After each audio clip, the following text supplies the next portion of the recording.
안녕하세요.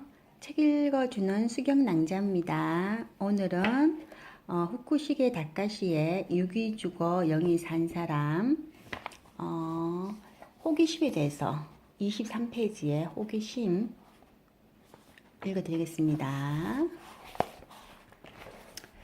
다카시를 다시 기억하게 된 것은 K 사장을 만난 지 거의 한 달이 지난 뒤였다. 기독교 방송 정부장이 먼저 전화를 걸어와 일본인의 연락처를 주라는 K 사장의 연락을 받았노라고 말해 그 다카시상이 갑자기 떠올랐다.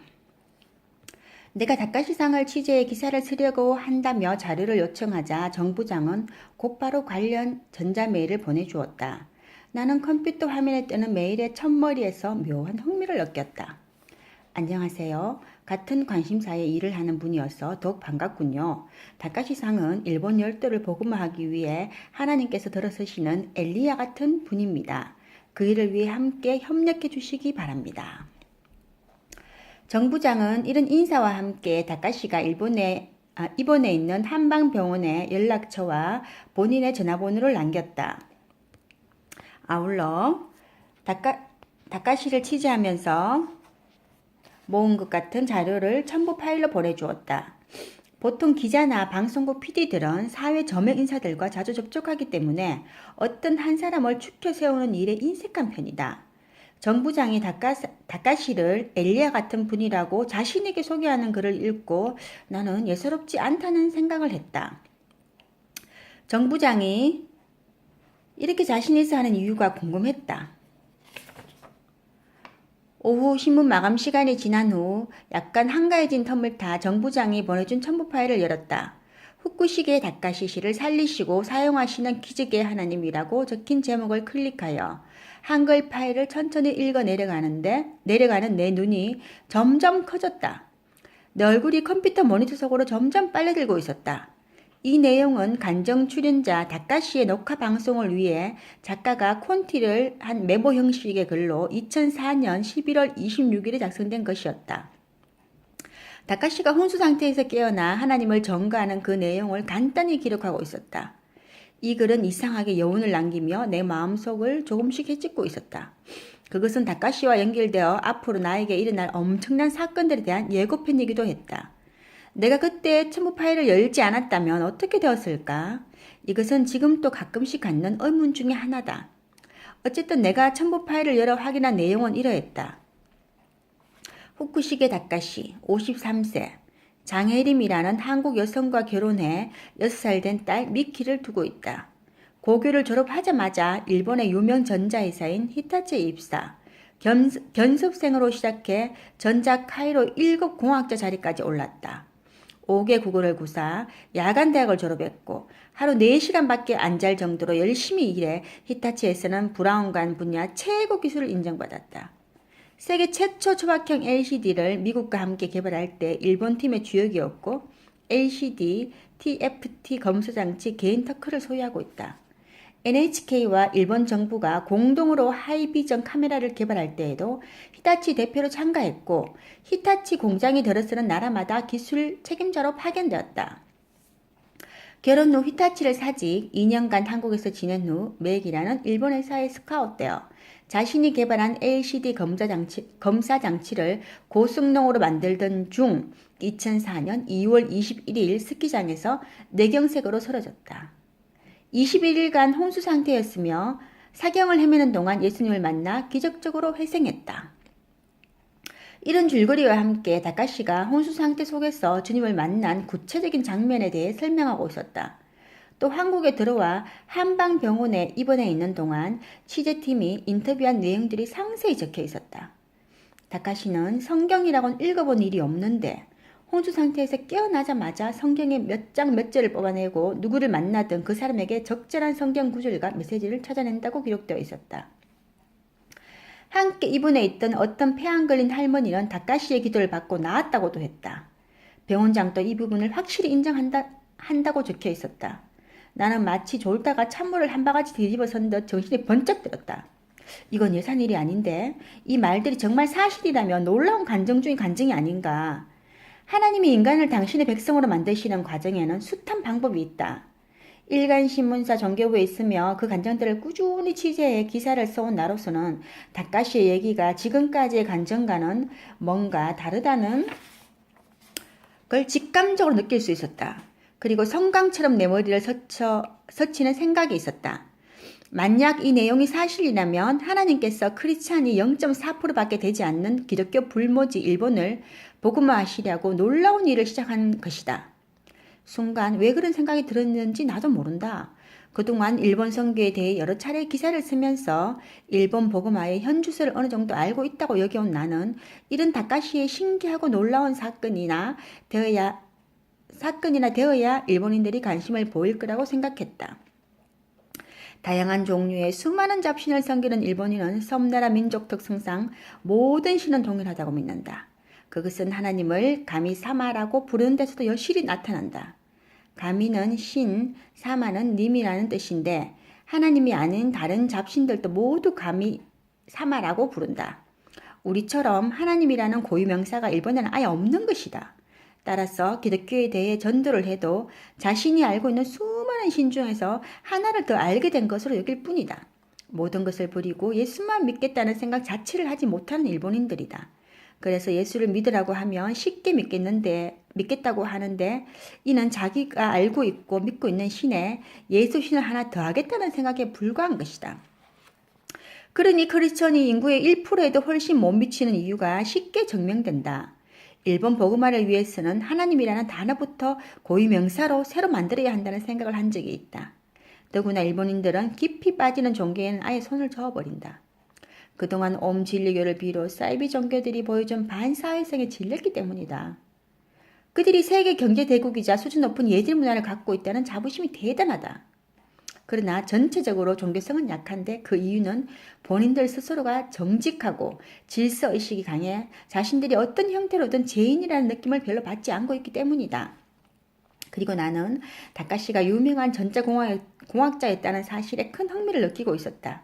그 이유는 일본인들이 최고로 자랑하는 분야가 바로 전자제품이기 때문이다.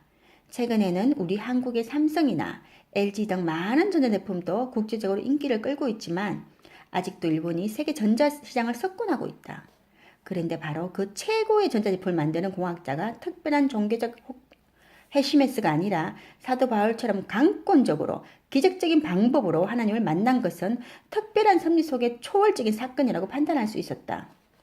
나는 일본인들이 자부심을 갖는 전자 분야의 최고봉을 한 번에 문이 뜰 분은 하나님밖에 없을 것이다 라는 생각을 했다. 그리고 일본인들이 인정하는 사람을 당신의 사람으로 쓰신다는 것은 하나님만이 하실 수 있는 놀라운 방법이라고 느꼈다. 그러나 이 모든 사실을 내 눈으로 직접 하기 전에는 도저히 믿을 수 없었다. 여기까지입니다. 제가 그 다카시상의 간증을 듣다 보니까 이분이 저는 일본에서 너무 유명한 전자공학자라고 하길래 아주 유명한 대학을 나온 학부를 졸업하고 또 뭐 대학원까지 나오고 이런 분인 줄 알았어요. 그래서 너무 놀라는 게 뭐냐 하면은 그게 아니고 고등학교 우리 보면은 뭐 인문계 말고 공업계 고등학교 특화된 고등학교 있잖아요. 그런 고등학교를 졸업하자마자 그냥 히타치에 견습생으로 들어갔대요. 그냥 그러니까 처음부터 뭐 정식 직원도 아니었어요. 그런데 진짜 열심히 사셨더라고요. 하루에 4시간밖에 안 자고 나쁜 짓 할 시간. 그러니까 장혜림 씨와는 16살 차이 나는데 결혼하기 전까지는 결혼해서도 마찬가지였죠. 하루 4시간밖에 안 자고 그 자리에 전자 카이로 1급 공학제 자리에 오르기까지 거기다가 또 5개 국어까지 5개 국어를 구사하려면은 진짜 얼마나 피나는 노력을 했는가 우리가 한번 생각해 볼 수 있겠어요. 저도 깜짝 놀랐어요. 또 그 와중에 또 야간 대학도 다니고 진짜 하나님이라는 신을 하나님을 믿지 않았지만 다른 신은 믿은지는 모르겠어요. 하여튼 하나님을 믿지는 않았지만 자기 자신의 힘과 능력으로 할 수 있다고. 그러니까 사람이 최선의 노력을 다해서 갈 수 있는 경지까지 갔는 것 같아 이분이. 그 자기는 그만큼 본인은 하나님 모를 때는 내가 참 어이롭다 생각했겠죠. 우리 큰아들도 지금 이제 가추샤 8월 29일 다음 달에 이제 제대하고 9월 학기에 다시 이제 복학하려고 하고 있거든요. 걔가 그러더라고요.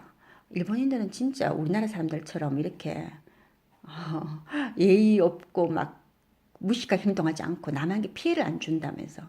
우리 애가 좀 큰 애가 좀 그런 경향이 있거든. 남한테 피해 주는 걸 정말 싫어하고 또 피해 받는 걸 또 싫어하더라고요. 그러니까 저는 그게 사실 별로 좋지 않다고 생각했거든요. 근데 피해를 주지 않는 거는 좋다고 생각해요. 그렇다고 다른 사람이 내한테 피해 준다고 피해 준다는 말이 뭐냐면은 우린 사실 뭐 부탁 같은 거 잘하잖아요. 저도 부탁을 잘 거절 못하는 스타일이거든요. 그래서 예를 들어서 누가 뭐, 야, 뭐, 우리 지금 과에 급한 일 있는데 보조자료 좀 내야 되는데 좀 뭐 서달라.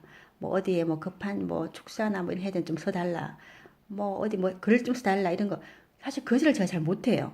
근데 일본 사람들 같은 경우에는 그런 걸 아예 부탁을 안 하는 거죠. 왜냐? 다른 사람에게 피해를 준다고 생각하기 때문이죠. 근데 우리나라 사람들은 야, 같이 뭐 친구끼리 아는 사람끼리 지인끼리 그게 무슨 피해 주는 거냐. 우리나라는 정 있죠, 정. 정이라는 그 이름 하나에 모든 걸 뭉뚱그려 갖고 안 해주면 만약에 뭘 하죠, 우리. 아, 저 참 쟤는 참 싸가지 없다. 인정 없다. 뭐 이런 생각하죠. 그 저는 또 남한테 또 마음도 약하지만 다른 사람 내가 만약에 거절하면 그 사람이 상처받지 않을까 하는 이런 것 때문에 제가 좀 힘들고 많은 경우가 참 많거든요.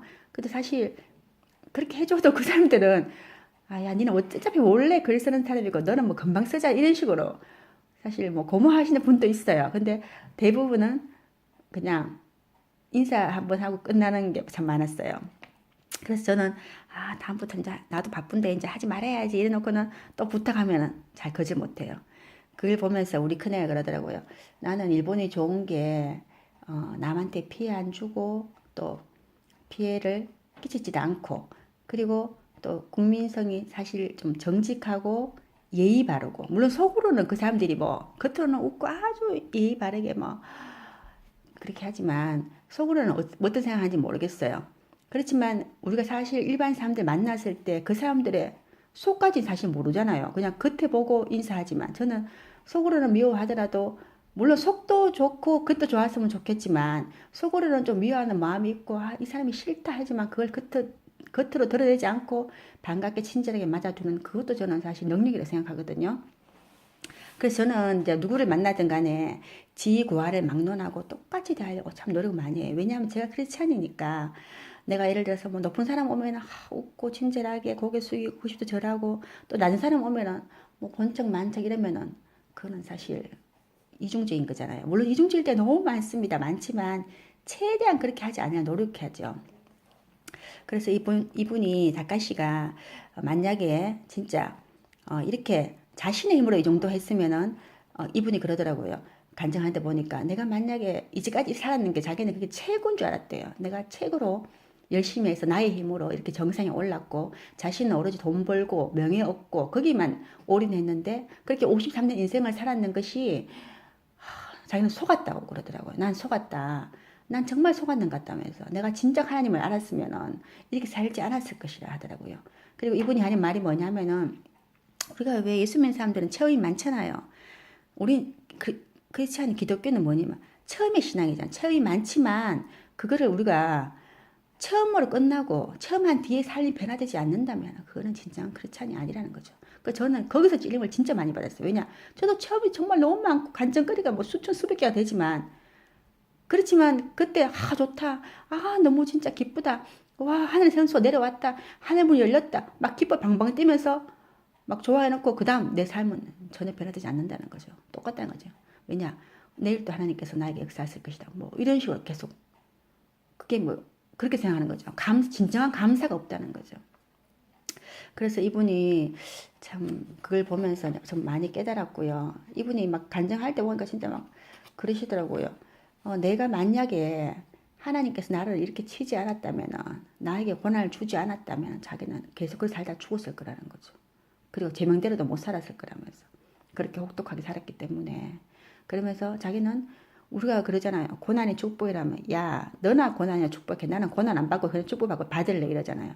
그리고 진짜 고난 받고 있는 사람한테 실직에 있는 사람한테 파산에 있는 사람한테 알코올 중독자, 마약 중독자, 뭐 아픈 사람들한테 가서 병자, 안 걸린 사람들 지금 사형 선고 내일 모레 난 사람들한테 가서 우리가 만약에 당신 진짜 감사하게 생각해야 됩니다. 고난의 축복입니다. 해보세요. 당장 막 뺨 맞을걸요. 근데 이분이 그러더라고요. 이분은 그러니까 자기는 이분은 그러는 거 우리 믿을 수 있죠. 우리는 그런 처지 안 있으면서 그런 말하기 힘들잖아요. 근데 이분은 자기가 진짜 죽음이 문득이 아니고 죽었죠. 거의 21일간 내사 상태니까 머리는 뇌는 다 죽었고 심장만 거의 그 연결해 놨는 거니까요. 그 죽음에서 다시 깨어났는 거니까 자기는 그러잖아요. 무엇으로도 바꿀 수 없는 예수님 만났다고.